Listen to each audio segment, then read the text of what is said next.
Hello and welcome back to another day in the arena. It's me, it's CGB. Today we're going over to play in Spike's Corner.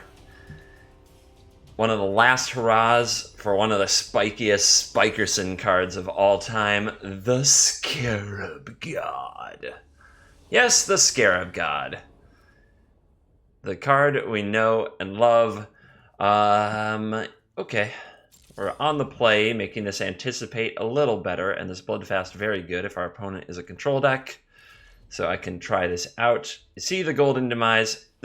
So this is a blue-black midrange deck. At least that's the title I'm using on it, because it is certainly inspired by blue-black midrange. However, blue-black midrange has a big problem.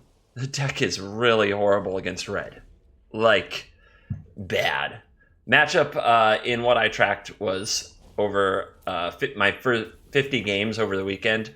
I got 30% as the win rate against red. That is not going to cut it for me personally. I am not down with that. So this deck is sort of pre-sideboarded for the red matchup since red aggro is still the most popular deck in Arena, clocked in at 26%, and when you combine that with red-black aggro, you're at 40%. So, yes, I am going to play a much more sort of teched-out version, with the focus being on beating little red decks like this. Your life total is important. We have a straight-up 2-for-1 here on turn 3 that also clears the way for Doomfall, as well as having a fatal push left over. I think this is a fine time to Golden Demise. I have no intention to be greedy. The return of Golden Demise to the deck is very much a nod to the fact that nobody's playing around it, and a lot of people are just going, creature, creature, creature. And there's a Crasher, which is an annoying creature, and something I would have loved to get with the Demise. However, I don't have regret. Let's go ahead and just get that exiled. Just kill it, kill it, kill it, kill it, play Scarab God. That's the plan. We don't have the Scarab God yet. It'd be very nice to draw one. Will it be Hazoret? It will be a Chain Whirler. Okay. Well, we did keep our Champion of Wits in hand. Another Demise. Don't know if we'll need that. Let's play the Champ and see what cards we get off the top. Alright. So once we have Revolt, the Fatal Push is a lot better. The Bloodfast is actually a deceptively important card. While my 5th land is interesting here, I'm having a hard time keeping it when I could just keep all these cards that are useful for the matchup. Still, Golden Demise isn't likely to get 2-for-1 again, and there's only 2 in the deck, so this would be putting away the last one. If our opponent had like 3 more creatures, I think they'd have been played, but you never know. Still, I think in this case, it's the Golden Demise can take a hike. And I just want to leave 1 mana up, not 2. When my opponent only sees 1 mana up, they're less likely to play around things, which gives out less information about my hand. For example, if they play a Hazoret and I don't Essence Scatter it, they know I don't have an Essence Scatter, where they might still wonder if I have an Essence Scatter if I have a tap land here. Then some would say, but what if they don't play the Hazoret at all?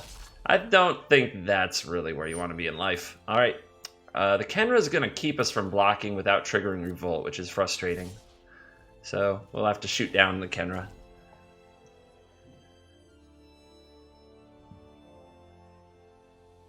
And now the opponent will Lightning Strike face. Doing it at that point, I guess because we're tapped out and they fear a counter spell, I suppose. Getting low on steam, it's time to put out the Arguel's Bloodfast, which is very close to flipping. And once it flips, it plays a very key role in the matchup, although drawing cards is particularly scary. So whether or not the opponent attacks here into the Champion of Wits, I will block. It's a very curious attack. Our opponent still has 3 cards. They're staying ahead of us in that way. Let's see what they do with them. Strike your face. Interesting. Weird timing. Let's go ahead and push the Chain Whirler to Kingdom Come. Since we did get Revolt this turn. Just wait until end step because it makes our opponent make choices. They're going to Lightning Strike us again. Alright, we need to draw a land, and then we can gain life off the Bloodfast. We did it. So now you want to tap very, very carefully in this spot. You do not want to tap your Temple of Aklazats, which you can sacrifice a creature to gain life with. You don't want to tap that right now. If you tap that by accident, it would be sad.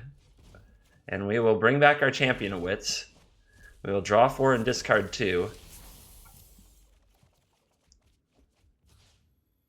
And I'll discard this Doomfall and this Swamp.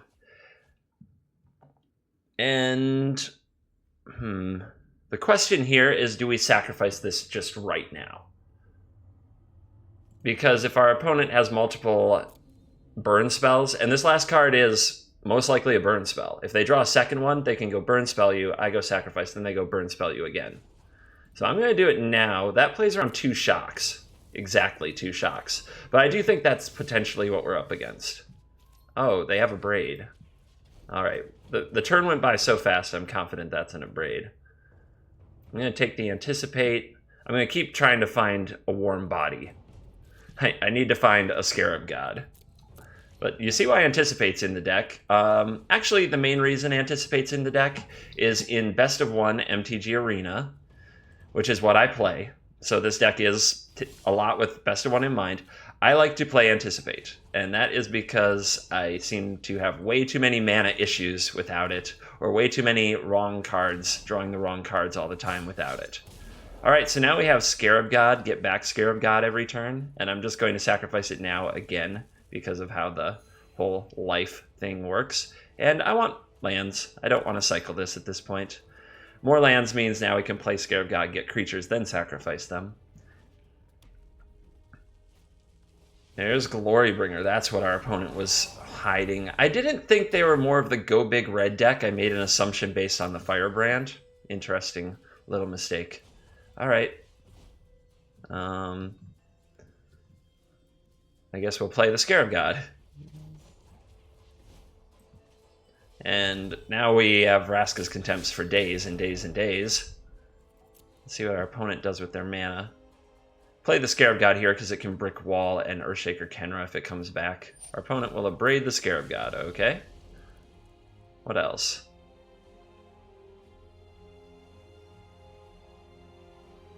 Is it a Magma Spray? That's the fear. No Magma Sprays.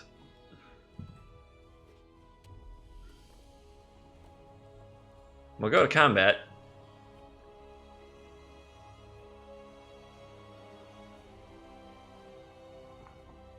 Okay, if our opponent exerts the Glorybringer on the Scarab God, well, we have to go for this anyway at some point. I think the safest thing is to take the Scarab God off the board so it can't be Magma Sprayed. So if the opponent wants to exert Glorybringer on Scarab God here, we basically nullify the attack, and no, they're just going face. So in that case, yeah, the safest thing here is to sacrifice the Scarab God, take 5 life, then take 4 from the Glorybringer. If we tap out and Vraska's Contempt the Glorybringer and our opponent does have the Magma Spray, then we lose Scarab God for good. And that is our win con right now. We do need our Scarab God, our Lord and Savior. Well, we could go after our opponent's last card in hand, but now if it's a Magma Spray, it's all alone, all by itself, with no abrade there beside it. So our opponent wasted their abrade. Sort of wasted their abrade. They did get us to sacrifice the Scarab God with it, which might have been the master plan, to get another turn of Scarab reprieve.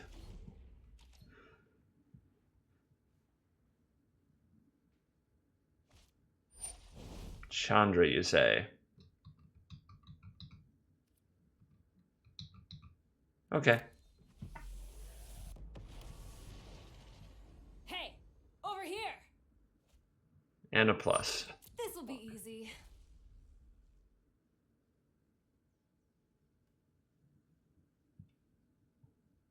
The card is... oh, it's a Thinker. Do they want to tap out for something like a Karizev? They can't play a Chain Whirler. It requires a lot less thinking when you realize you can't play it. Just saying. All right, so we're at 5. Our Scarab God's not in danger. This is definitely a good turn for the Vraska's Contempt.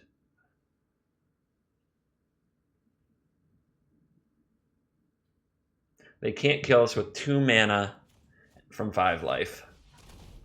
No combo of cards for that right now in the format.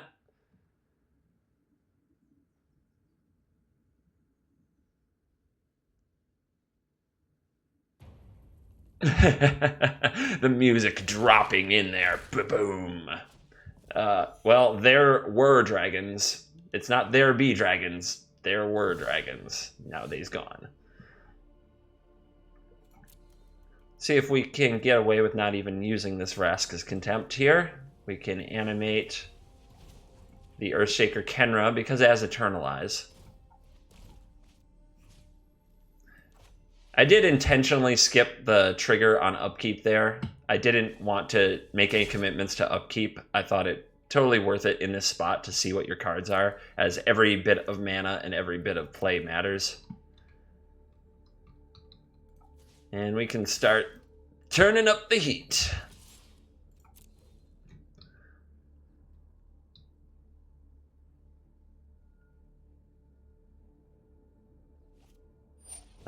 You abraded.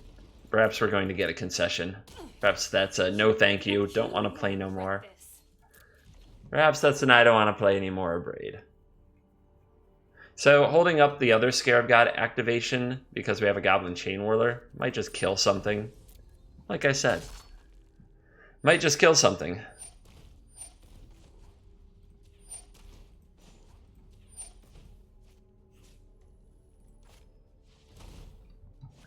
Ta-da! Now this on upkeep will definitely stop to get a Bomat Courier. But our opponent's not going to see that.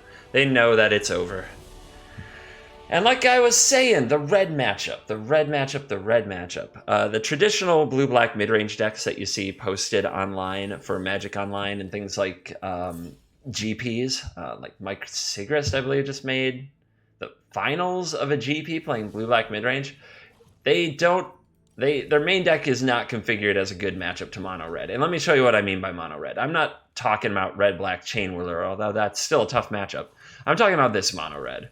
The mono red, all the burn, which for some reason, like this kind of red with no like unlicensed disintegrations or things like that is still the most popular thing I see in competitive play in the arena. So when I'm thinking about that deck and I'm thinking about best of one, I can't be playing with certain cards that are in all of these decks. Glint Sleeve Siphoner just doesn't cut it. It's just a target. It just dies. When you do get to use it, you're giving up a life for a card against a deck that uses every life point against you. Had to cut it. Plays Anticipate instead. Gets mana screwed less. Wins more games with red. Some other things like Hostage Taker has been in a lot of these lists. Some people think that's really good against red. In my experience, it's been a very sad experience for sure. And then taking out Siphoner, we get in Anticipate. What else am I taking out? Like any kind of clunky counter spells. For sure this card, Supreme Will, which is a very clunky counter spell and is great against other mid-range decks and combo decks and control decks, and is horrible against red. So I didn't want to give up Doomfall, as the exile and the ability to attack the hand are crucial against Turbo Fog and such, but I need to give up some amount of these clunky, inefficient cards, which Doomfall and Supreme Will are, and Champion Wits is 2 to an extent, since it's only a 2-1 body, not a very relevant body. I had to give up some of that for more interaction. Supreme Will's what I gave up. I also cut a bunch of the other 4-drop plays. Sometimes you see Chupacabra in here. I mentioned Hostage Taker. Commit to Memory is often a one of in here. Again, had to give up a lot of that inefficiency that kind of compounds. Doomfall, what I mean by that, I'm not saying that these aren't good cards. I'm saying that for cost, what they do is overpriced. So 3 mana counter target spell unless its controller pays 3. That's overpriced. 3 mana, look at the top 4 cards of your library. Put one of them in your hand and the rest on the bottom. That is overpriced. If you look at other cards in Magic history, you'll understand and agree with that. You also look at it compared to other cards, like compare the counter side of this to Disallow, and that just counters any spell or ability. This, they can pay 3 to get out of. Doomfall, 3 mana to exile a creature. Well, 2 mana to exile a creature is Prowl of Ambition. 3 mana at instant speed, sacrifice a creature is Vona's Hunger. 3 mana, they reveal their hand, you exile a card. Duress is 1 mana. So that's what I mean. When you compare the effect to the same effect on a different card, this is more expensive. What you're happy about is the flexibility. You get to do one or the other. You get to choose what's best for the situation. The price you pay for that is you have to pay more mana. You can only do that so many times. Supreme Will, Doomfall, Commit to Memory, these are all that type of card. And against red, it adds up. There's a compounding effect when you draw a Doomfall, a Supreme Will, and a Commit to Memory against a red deck. You're just falling behind, and you lose games that way. So those had to go. The Doomfalls got to stay, but in came Moment of Craving and Golden Demise to at least give us some game. Also, Golden Demise in Best of One Arena, it's not much of the meta, but there's still plenty of people out there playing tokens, playing merfolk, playing vampires. You'll just run into those decks and you'll be like, oh, I'm a deck full of inefficient 1-for-1 removal, hoping that the Scarab God's good enough against decks that generate like 1,000,000 tokens and attack you in Pride of the Conquerors and you're dead. I can't win. Golden Demise is a bit of a shore up for a match like that. That isn't bad against red. Against red, I usually play it as soon as I can and just take a 2-for-1 if it's there. I'm not greedy. I'm preserving life total. All right. A little longer than average talk about the deck. In the mana base, I have the 4 Field of Ruin because how they play with Fatal Push, but otherwise no special land, just the blue-black ones, trying to get our mana right all the time. I can certainly raise my swamp count since we do have Golden Demise. That does make some sense. I'm going to think about that as we go. At the same time, you never want to keep a hand of Swamp, Field of Ruin with Anticipate. Whereas you saw in that last game, I could keep a hand of Island, Swamp, Golden Demise because I had Anticipate to find my other black source. All right, let's get back into the games.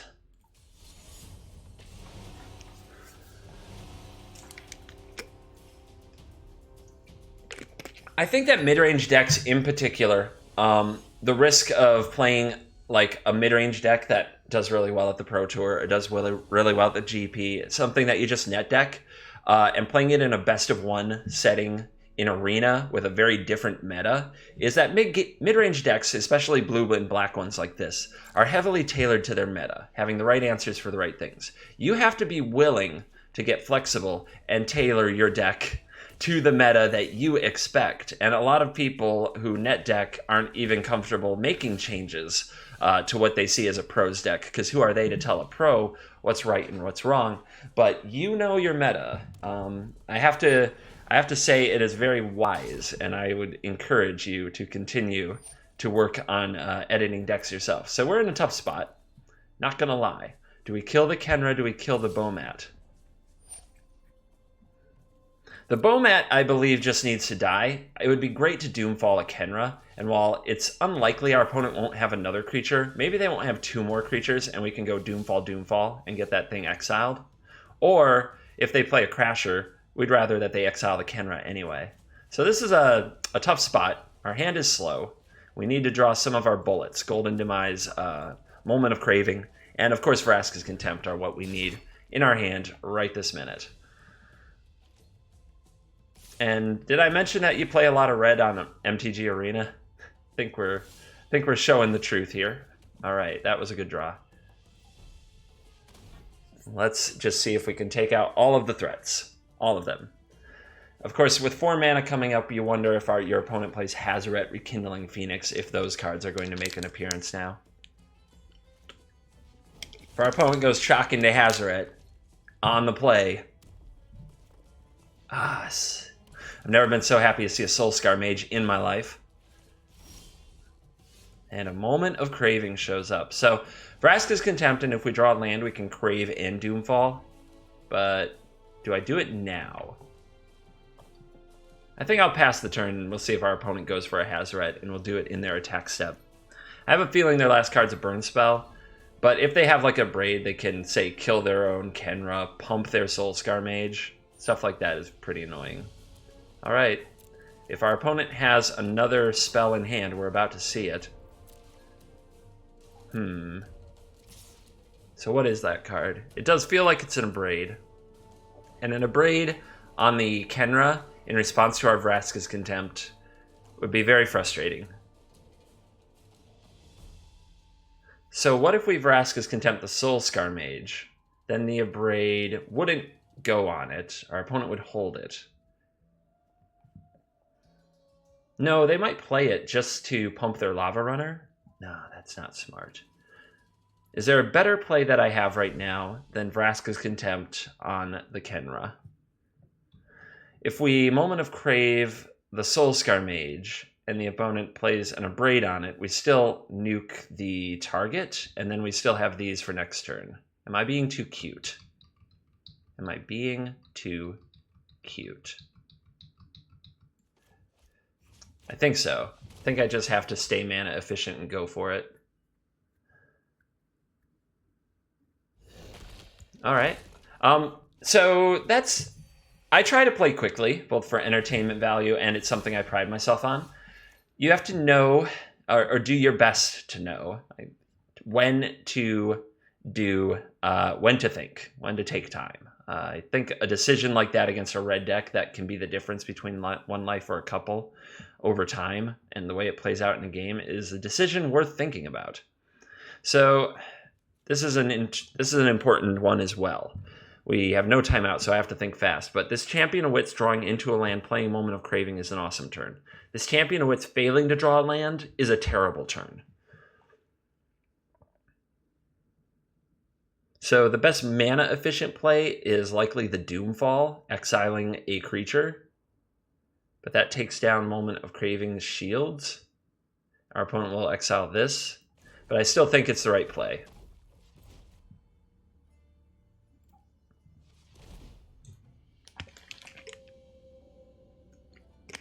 Staying mana efficient and avoiding like really terrible blowouts just seems, it's the conservative line. It's like running the ball on 3rd and 14 for you American football fans, but sometimes you have to take it because sometimes you just can't get blown out. And then there are times when you have to make the bold play. If I was at 6 life, if I was lower or on life total to where a burn spell would almost certainly kill me, I'd feel like making the bold play was the best chance I had to win the game. All right. So I want to play Champion, discard one of the 2 cards I draw along with the Gearhulk and then play the Scarab God, or we could just play the Scarab God. This is another big decision. We have a creature in the graveyard. We have a Moment of Craving I certainly want to play. The more we buff our life total, the more things are dead, the better.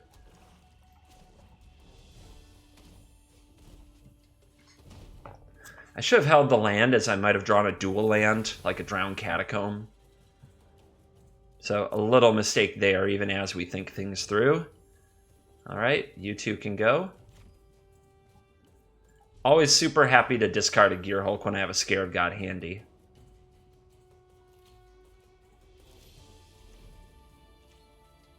And now we're looking to see how our opponent wants to handle this Champion of Wits with their Soulscar Mage, if they go and try to burn the champion. And it looks like they're thinking about it.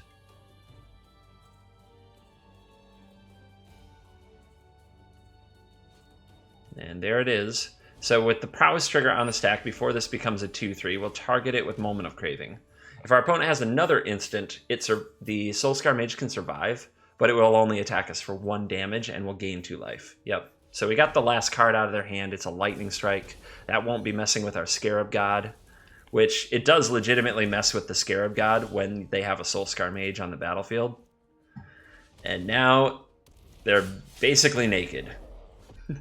Trying to draw the perfect cards off the top. Can't do it. Scooping. We saw Moment of Craving playing a role.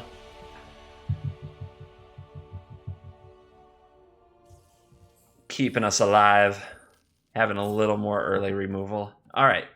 Excellent. And let's see. I believe... Is that 2 games against Mono Red? Did we have another one in there? I think we can do one more.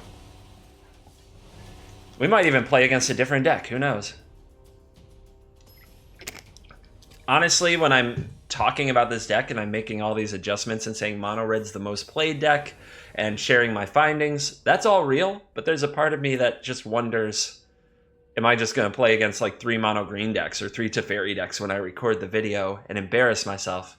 And then this happens, and it's like I scripted it. It's like I edited, cut, or played till I found it. No, I just hit record. Things went exactly the way they've been going.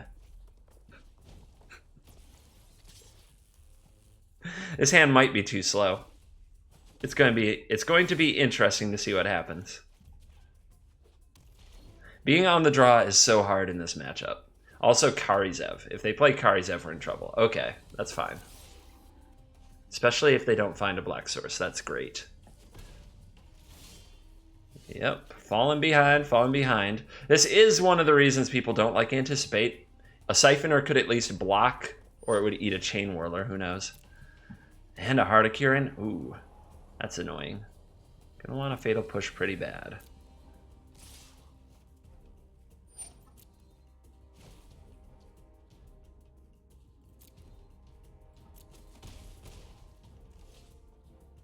And another Bomat Courier? That's an oopsable moment, I think. They're playing around Essence Scatter, I suppose. We're going to take the Fatal Push. Even as much as I love Moment of Craving, we need Fatal Push to deal with the Heart of Kirin. But as you see, opponents do not respect Golden Demise anymore. Not a little bit. We'll see if they have a follow-up play to crew their heart. They do. However, we're going to be in Contempt position. We're going to be in a fine position once we untap. If our opponent finds a black source, that's scary, because Scrap Heap Scrounger coming back is permanent crew for heart, so we'll have to get rid of that. And then we'll have to exile that little Scrap Heap Scrounger, but I think we've got all the tools now. We're definitely waiting till our opponent's combat step to either kill the Heart of Kirin or kill the Pia Nalar. We'll see if the opponent wants to use any mana to pump. If they pump, that's a chunk of the turn. And here it comes. All right, that's fine. So, yeah, we'll exile you. Basically a fog, since we gain 2 life, then lose 2 life. But now our opponent will need more creatures if they wish to crew the heart. A Doomfall off the top. We could get in their hand. Is that the right play? Well, we have Essence Scatter. Another tough turn. The good news right now is most of our answers are good ones. Like this Essence Scatter missing a beat isn't the end of the world, I don't think. I think going after the hand right now, probably get a Lightning Strike. I think that's fine. Let's get in there. Hazoret is there. Skizik is there. And Chandra is there. These are all very bad things. Now I don't feel that good. So what's the worst? Vraska's Contempt can take out Chandra, taking only 2 damage. Skizik can be killed by Fatal Push with Revolt. If they draw a land right now, we're in a ton of trouble. But if they draw a land right now and go land Hazoret, they can attack with it. That's unfortunate because of this. So I think that the best pick is Hazoret. Yeah, the best pick is Hazoret. And then don't draw land. They did not. I believe I should be taking this and saving this for the heart, because the day will come. Actually, when will the heart get crewed? When the Chandra gets played. Because I'm not going to be countering Chandra. I'm going to be contempting Chandra. Still, every life point counts. Yeah, I should save it. Take 1 now, save 4 later. A little bit of regret. Did they draw the land? There's a hesitation. They have the land. What line will they take? The Skizik, they'd love to wait for land number 5 because of the kicker. They'd love to be able to keep it. That is most likely our Essence Scatter target at this time. There's Skizik. Well, I said it would be the Essence Scatter, and I believe that still makes sense.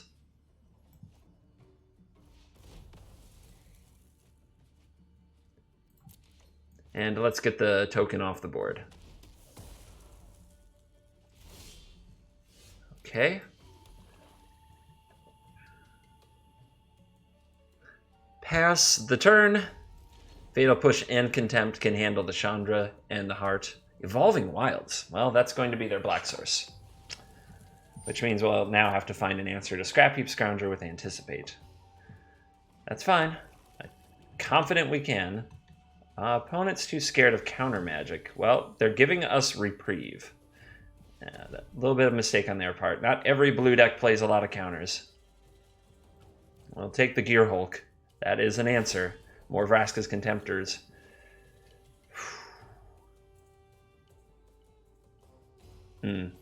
Should I just keep having a staring match? As long as I have the answers. My opponent's thinking, though, that they're going to bring back Scrap Heap Crew and attack.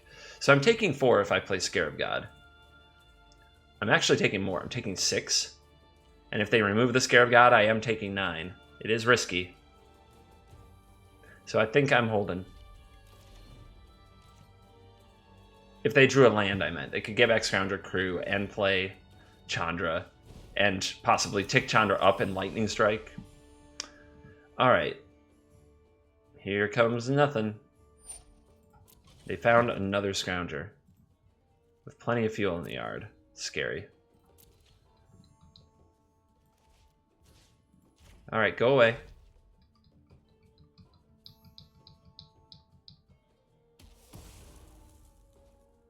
And I think I'm just going to keep the board as clear as possible.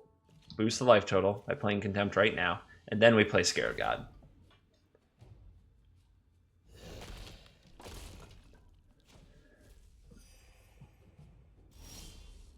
Or we can play Gearhulk here. Gearhulk is great. But... Scarab God now, Gearhulk later. Let's let Chandra come down so that our Gearhulk exiles Chandra. And hopefully ambushes a creature too.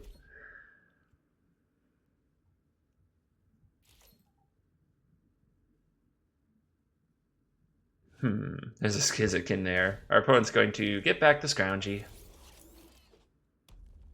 I imagine we'll see the Chandra. No? Unlicensed Disintegration. Yep. That's an annoying one. But we're at 5. Our opponent has Chandra in hand. So we can go Arguel's Bloodfast, Scarab God. And if we make it through the turn, if they draw another Unlicensed Disintegration, that's tragic. But this sets us up against almost every other draw to win. Oh. Nasty. Very nasty. But it ain't over.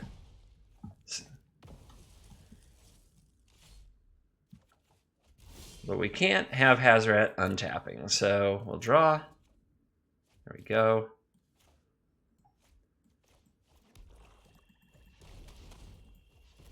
And again, tapping careful once you have the Temple on the battlefield.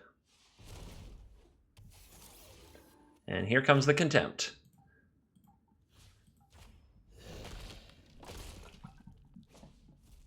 So go to 4, which means the Chandra activation alone can't kill us. So I think we can keep our Temple here without having to go to 10. Our opponent would have to somehow be able to double kill us.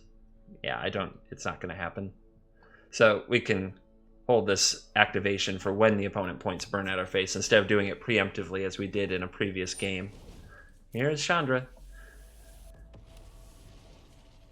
You and I are gonna take him out.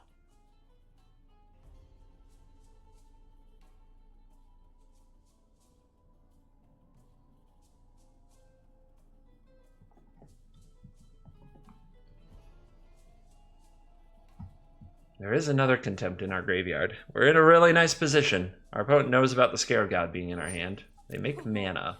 Today's my lucky day. Did they find another Hazoret? A Chain Whirler. Okay.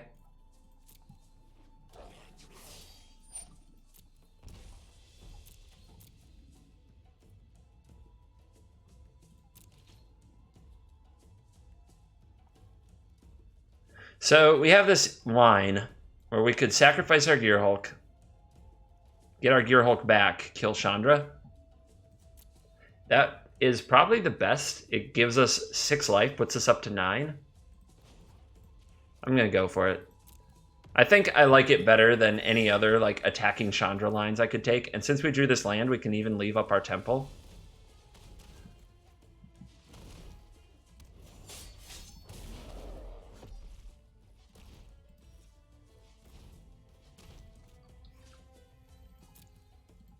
Bring it on back. And get me a Contempt. Contempt your Chandra. And yeah, they're in a bad place now. So Golden Demise, I think you saw early, played a critical role. Just clearing up that battlefield a little bit and getting us the time we needed and the card advantage we needed. Just really, I've had a good time on this video showing off the things that my deck does. So, let's see. Our opponent's trying to put their Scrap Heap in the graveyard so that they can respond to our Scarab God activation. But we can just double Scarab God. We can Scarab God the Scrap Heap in response to the activation. Now, a Magma Spray here. Yep. We'll sacrifice the Scarab God in response for the life.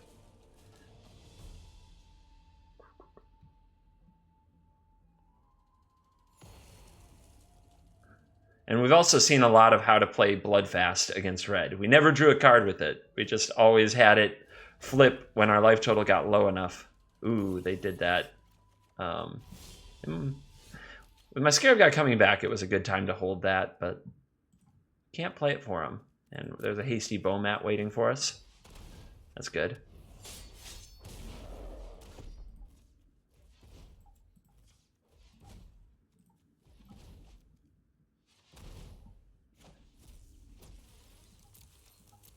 All right, let's start beating them up.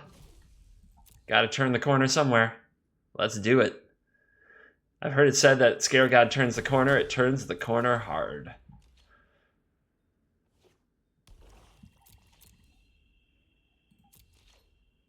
No other stuff in graveyard, right? Nothing. Okay.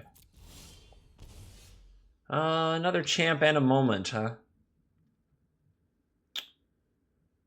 Yeah, I definitely want another champ, but I don't need another moment. I don't need moment right now. The targets aren't that important. The life isn't that important, as it usually is early in the game. Our opponent showing no quarter, giving no concessions. We discard our champion because Scarab God can get our champion back. Everybody in.